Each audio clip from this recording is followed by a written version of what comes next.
Well, season one, we were kind of moving beyond what we had done in Clone Wars, and we were targeting time period, and we knew we wanted to work between episode 3 and 4. So the main theme there really was Rebels, and I think something that we all wanted to explore was, well, what about a Jedi kid that grows up and there is no Jedi Order to find him? What do they do? Kids don't stop being born with the Force just because the Empire's taken over. So we kind of formulated a story based around a boy, and Simon wanted it to be a family dynamic and living on a ship. All the kind of things that we had grown up with in the era of A New Hope, the sense of living on the Falcon, a group of friends together that felt like a family, being chased by a galactic empire. All those things were different ingredients than we had really done on Clone Wars, which was very four-part arc, different character groups. So it just seemed a natural transition. And then by the end of it, the diabolical plan came together because I got to put Ahsoka Tano in it because she would still logically be alive. How about you? How has this experience been for you in working on this show? Oh, it's been amazing. I grew up on Star Wars. Star Wars was the reason I wanted to get into movies in the first place. So when I'd been working with the Lucasfilm folks on some of the features, and they came to me because they know I have 2 boys who love animated shows and now have grown up on Clone Wars, and asked me if I wanted to get involved. And I got so excited about it and excited about working with Dave. Yeah. And we really built it from the ground up, like he said. And the thing that was the most important to us, other than the time period and this notion of sort of creating a family of characters that would live on a ship together, was the tone. Was making it as much like the original films as we could, to have the humor, the humanity, the sort of velocity of those original movies. Yeah. That was, as much as anything story-wise, it was the vibe of the show. Right. That we spent a lot of time trying to create, and Dave did such a fabulous job with all of our artists at creating an aesthetic, a look for the show that feels like the original movies, but also has its own aesthetic to it as well, because it's based on a lot of the original art. I'm going to start with you, Taylor, and we're going to go down the line. On a scale from 1 to 10, on a Star Wars fan scale, where would you have rated yourself before you started the show and now? Okay, to be honest, don't hate me. I had only seen a few of the movies. Dave, everyone here knows it. So I'd say a solid 3. Okay. 3.3. And now? Now like a 303, I'd say. Okay. Tia? I'm gonna just say, based on sheer ignorance, I would be at like a 4.2, and now I'm at like a 10. Got one up on him. So that's good. Yeah. Always. So sorry, and now?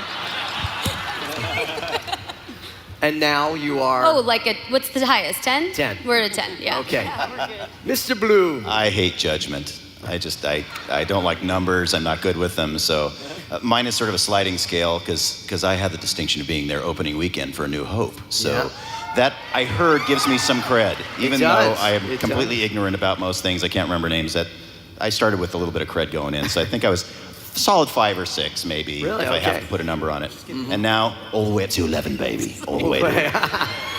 Now, Vanessa, I kind of feel I already know this, but where are you at? Probably 10 to begin with, and I don't think we have. It's in quantify. I mean, you can't. No numbers. You can't put a number on the infinity of feelings that I have. Clearly, I can't even speak. Wow. I'm so happy. Yeah, it's out. It's intergalactic.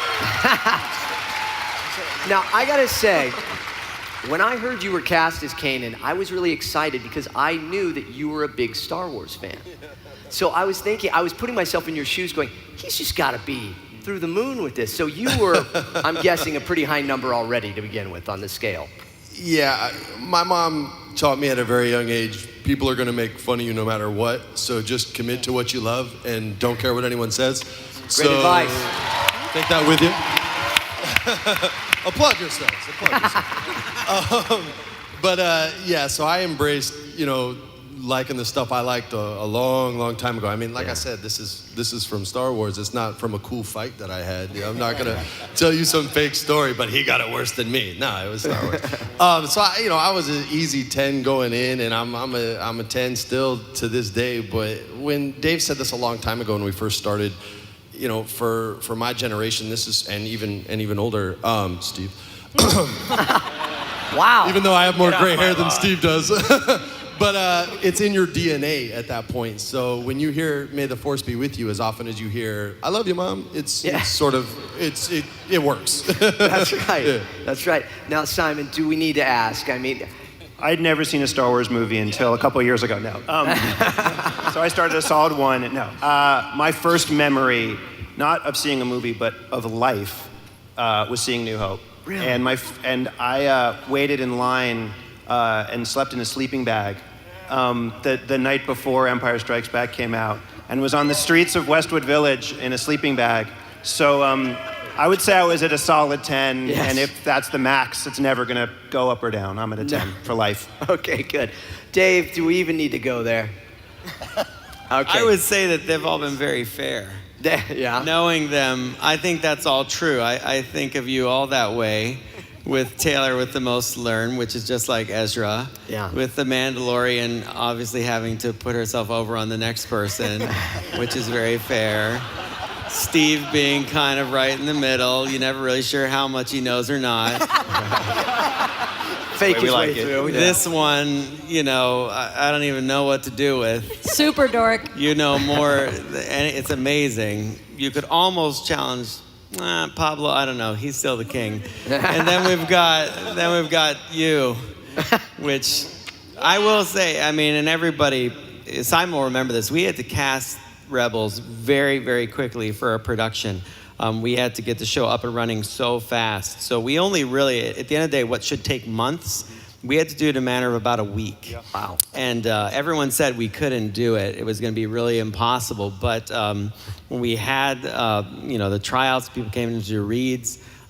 Simon, Greg Weissman, and I were all pretty much unified. Every time we said this person, this person, this person, it was always the same people. And I just remember, especially Freddie's read, because he knew it was Star Wars, even though we had cleverly coded it something else.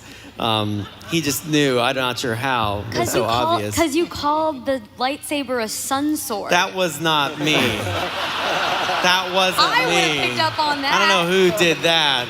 Isn't that a Thunder the Barbarian thing? But anyway, Freddie's read was instant Star Wars to me. You had the swagger that we needed for our Jedi, which is a unique role. So you nailed it, my man. Ladies and gentlemen, Ashley Eckstein and D.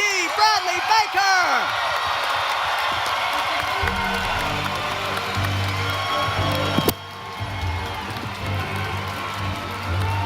How does it feel? Ashley. Oh my goodness. Well, the secret was out for me after the season 1 finale. That Yeah, was but- a hard secret to keep. But I was recording one day in the recording studio, and in walks D. Bradley Baker. And I looked at Dave, and I mean, honestly, I looked at D, and I just started crying. Like, tears coming down my face, because it had been over 2 years since we recorded together, and I didn't know, where Captain Rex was. I didn't know if Ahsoka knew where he was, and yeah, and so I just started crying. I was so happy that Captain Rex was back. Man. And Dee, tell us about that call. How'd you get that call? Well, it kind of took my breath away, because I mean, the only hopeful thing I had was that Rex hadn't been killed off in the Clone Wars. And so there was still some hope of that coming back into the story. So I was more than thrilled, because I want to, I want to see what this guy's still got in him. And I think the fans are really going to see that, along with a few of his clone friends. Really Maybe I guess I'm not going to tell you much more about that. I'll leave that to you to tell you more of the details. But Look at those guys. as you saw, to see these fellas going up, these old lions going up an Imperial Walker is it's pretty awesome. Okay. But to me, more importantly, I mean, this is a very exciting trailer as someone who loves Star Wars in the old way and as well as in the new manifestations. I mean, it looks just fantastic, and it feels fun and energetic. It's got the drama, and the fun, the life that the cast already brings to it, and it is very exciting.